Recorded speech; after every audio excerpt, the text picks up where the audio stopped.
everyone. Today we are going to start a new topic which is about effect of dielectric on capacitance. कि जब हम दो capacitor की plates में dielectric को इंट्रोड्यूस करेंगे देन उसकी कैपेसिटेंस पे क्या इफेक्ट पड़ेगा, वो इंक्रीज होगी, डिक्रीज होगी और इधर it will be a constant, तो उसको हम स्टडी करेंगे. Alright, so let us begin. Firstly इसमें क्या है, the space between the two plates is filled with dielectric. हमने दो प्लेट्स ली कैपेसिटर की और उन दोनों प्लेट्स के बीच में we have introduced a dielectric medium. तो हमने एक डाइलेक्ट्रिक मीडियम को इन प्लेट्स के बीच में रख दिया एंड दिस जो डाइलेक्ट्रिक मीडियम होगा उसका डाइलेक्ट्रिक कांस्टेंट होगा K and of dielectric constant K. तो जो हमने डाइलेक्ट्रिक इंट्रोड्यूस किया था उसका डाइलेक्ट्रिक कांस्टेंट है capital K. Distance between these two plates is small d. Alright, हमने ऑलरेडी स्टडी किया था डाइलेक्ट्रिक को, that when we place the dielectric in the plates of the capacitor तो क्या होता है कि चार्जेस इंड्यूस होते हैं. जो charges will produce induced electric field. Alright, तो उसकी वजह से क्या होता है, जो डाइलेक्ट्रिक है वो पोलराइज हो जाता है. तो when we place the dielectric in between the plates then the dielectric will gets polarized by field. तो क्या होता है, the dielectric will be polarized, उसमें पोलैरिटी आ जाती है. So the dielectric will be polarized by the electric field and we know that these two plates have charges, one having plus q and the another having minus q and they also have some area. उनके पास कुछ area भी cover करेंगी ये दोनों plates. Alright, so that is why these two plates have surface charge density which is denoted by sigma. तो इस plate के पास जो surface charge density होगी that will be plus sigma p and the second plate is having surface charge density of minus sigma p. Alright, इनके पास क्या आ गई, सरफेस चार्ज डेंसिटी और P डिनोट्स फॉर पोलराइजेशन, क्योंकि डाइलेक्ट्रिक की क्या हुई, पोलराइजेशन हुई ना. So this is the surface charge density due to polarization. Surface charge density due to polarization अगर प्लस है तो वो पॉजिटिव प्लेट के पास जाएगी और नेगेटिव है मीन्स वो नेगेटिवली चार्ज प्लेट की सरफेस चार्ज डेंसिटी है. So now we will have to find the value of potential. हमने ऑलरेडी एक फॉर्मूला डिस्कस किया हुआ है दैट इलेक्ट्रिक फील्ड किसके इक्वल होता है, negative of potential gradient that is minus dV upon dr. Already potential वाले चैप्टर में ये फॉर्मूला डिस्कस्ड है एंड इस केस में क्या है, जो हमारे पास जो इलेक्ट्रिक फील्ड है वो यूनिफॉर्म है. सिमिलरली अब हम यहाँ पे करेंगे जैसे हमने पैरेलल प्लेट कैपेसिटर वाले डेरिवेशन में किया था. क्या था कि जो इलेक्ट्रिक फील्ड है वो यूनिफॉर्म है तो इसे हम ओनली V लिखेंगे, ओनली V से डिनोट करेंगे और ये जो इसे ओनली R से डिनोट करेंगे. R is a distance, but यहाँ पे तो हमने डिस्टेंस को D से स्मॉल d से रिप्रेजेंट किया है, इसे हम स्मॉल d से रिप्रेजेंट कर देंगे. सो फ्रॉम दिस हमारे पास जो पोटेंशियल का form V will be equal to E into D and now we have to find the value of electric field और उसे अब हम इस फर्स्ट इक्वेशन में पुट करेंगे that V is equal to E D वाली equation में. Alright, now we will find the value of electric field. तो उस इलेक्ट्रिक फील्ड की वैल्यू को कैलकुलेट करने के लिए हम फॉर्मूला यूज करेंगे जो हमने ऑलरेडी डिस्कस किया था. कौन से टॉपिक में, in the topic of polarization of dielectrics. तो पोलराइजेशन ऑफ डाइलेक्ट्रिक्स वाला टॉपिक था, उसमें हमने एक फॉर्मूला डिस्कस किया था that E will be equal to कि जो नेट इलेक्ट्रिक फील्ड है वो किसके इक्वल होता है, applied electric field E not minus EP. That is, it is induced electric field or electric field due to polarization. Electric field on the surface of uniformly charged conductor. तो surface uniformly charged जो conductor है उसके surface पे जो electric field की value का expression हमने already किया था, E will be equal to sigma upon epsilon naught. तो यहाँ पे हम उसकी values put करेंगे तो क्या आएगा, E naught means applied electric field है तो यहाँ पे क्या आएगा, sigma upon epsilon not.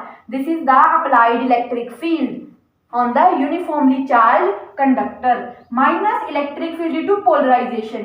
EP है तो हम यहाँ पे जो सरफेस चार्ज डेंसिटी है उसे सिग्मा P से डिनोट करेंगे अपॉन एप्सिलॉन नॉट. इन दोनों में एप्सिलॉन नॉट तो सेम है तो ये क्या आएगा, it will be sigma minus sigma P upon epsilon naught. तो ये हमारे पास E की वैल्यू आ गई। वी नो दैट कि जब भी हम डाइलेक्ट्रिक को when we place a dielectric in the plates, then क्या होता है, जो इंड्यूस्ड इलेक्ट्रिक फील्ड होता है ना, that will be very less in amount as compared to applied. So due to this we can say that कि जो applied electric field है due to these two charges वो क्या होता है, reduce हो जाता है। So जो net electric field है वो किसके इक्वल होता है, equal to E0 upon K। So ये है हमारे पास इलेक्ट्रिक फील्ड की वैल्यू। जब हम डाइलेक्ट्रिक को इलेक्ट्रिक फील्ड में प्लेस करते हैं तो क्या होता है, जो हमारे पास अप्लाइड इलेक्ट्रिक फील्ड है दैट इज E0, वो क्या होता है, K टाइम्स रिड्यूस हो जाता है। K क्यों, बिकॉज हमने डिस्कस किया था कि जो डाइलेक्ट्रिक है उसका डाइलेक्ट्रिक कांस्टेंट जो है वो कैपिटल K है। So capital K over here is the dielectric constant of this medium of dielectric. Alright, तो इसकी वजह से जो इलेक्ट्रिक फील्ड है वो K टाइम्स रिड्यूस हो जाता है। कौन सा, अप्लाइड इलेक्ट्रिक फील्ड। सो ये दोनों हमारे पास इलेक्ट्रिक फील्ड की वैल्यूज आ गई। इन दोनों को अब हम कंपेयर करेंगे। लिसन टू मी केयरफुली कि जो लेफ्ट हैंड साइड है इन दोनों एक्सप्रेशन की वो तो सेम है, तो राइट हैंड साइड को क्या करेंगे, हम इक्वेट करेंगे। तो क्या आएगा हमारे पास, sigma minus sigma P upon epsilon naught. This expression will be equal to this, that will be E0 upon K। And E0 की value we have already discussed, it will be sigma upon epsilon naught. तो हम यहाँ पे put करेंगे that is sigma minus sigma P upon epsilon naught will be equal to sigma upon epsilon naught into K। तो यहाँ से ये हमारे पास एक्सप्रेशन आ गया। इलेक्ट्रिक फील्ड किसके इक्वल था, sigma minus sigma P upon epsilon not, और ये सिग्मा माइनस सिग्मा पी और इस E0 अपॉन K दोनों को इक्वेट किया हमने, तो क्या आया हमारे पास, sigma minus sigma P upon epsilon naught, it will be equal to sigma upon epsilon naught times K, multiply K हो जाएगा, that is dielectric constant of dielectric medium. Now we will put the value of electric field over here. तो electric field की value क्या आई थी, sigma minus sigma P upon epsilon naught times D। And we know that this sigma minus sigma p upon epsilon naught from this second equation किसके equal है, sigma upon epsilon naught into K। From second equation we will put this value, इस value को हम क्या put करेंगे, sigma upon epsilon naught into K, और D साथ में मल्टीप्लाई हो जाएगा। So this is the value of V and we know that sigma is surface charge density. इसका फॉर्मूला क्या होता है, sigma will be equal to Q upon A, that is charge per unit area. ये बहुत time use हुआ है formula. Alright, तो अब तो आपको ये याद होना चाहिए that sigma will be equal to Q upon A, charge per unit area. तो अब हम यहाँ पे सिग्मा की वैल्यू पुट करेंगे तो V की वैल्यू क्या आएगी, that will be equal to Q upon A into epsilon naught into K, और Q के साथ D मल्टीप्लाई हो जाएगा। So this is the value of V। Alright, and अब हमें क्या फाइंड करना है, हमें देखना है effect of dielectric on capacitance. So we have to find the capacitance, and capacitance के क्या फॉर्मूला था, capacitance will be equals to charge per unit potential. Alright, तो उसमें अब हम C is equal to Q upon V में, इस expression में अब हम V की वैल्यू को पुट करेंगे and then we will further solve this expression. So this is the value of potential and we know that C will be equal to Q upon V, and अब हम V की value put करेंगे तो क्या आएगी, Q upon D upon A epsilon naught into K। Q के साथ Q cancel and we are left with, तो अब ये जो रेसिप्रोकल करेंगे तो क्या आएगा हमारे पास, that C will be equal to A into epsilon naught K upon D। alright, and अब हम इसी K में को फ्रंट में लिखेंगे तो क्या बन गया, C will be equal to K A epsilon naught times D, and this is the formula of capacitance। how we can find कि कैपेसिटेंस इंक्रीज हुई, डिक्रीज हुई और इधर वो इक्वल रही, वो कैसे हम फाइंड करेंगे। तो वी नो दैट कि हमने ऑलरेडी ये एक्सप्रेशन ड्राइव किया था, रिमेंबर है, derivation of parallel plate capacitor. तो उसमें हमने किया था जो कैपेसिटेंस होती है of a parallel plate capacitor that will be equal to A epsilon naught upon D। तो ये इसका एक्सप्रेशन हमने ऑलरेडी डिराइव किया था और अब हम इसे यहाँ पे C नॉट से डिनोट करते हैं। Alright, so C will be equal to K times C naught. तो ये C नॉट क्या है? इट इज द कैपेसिटेंस, ठीक है, जब हमने पैरेलल प्लेट में डिफाइन की थी। So C naught is equal to A epsilon naught upon D where K is dielectric constant. So C is the capacitance with dielectric medium and C naught क्या था? उसमें हमने डाइलेक्ट्रिक को place नहीं किया था। So C naught is the capacitance without dielectric.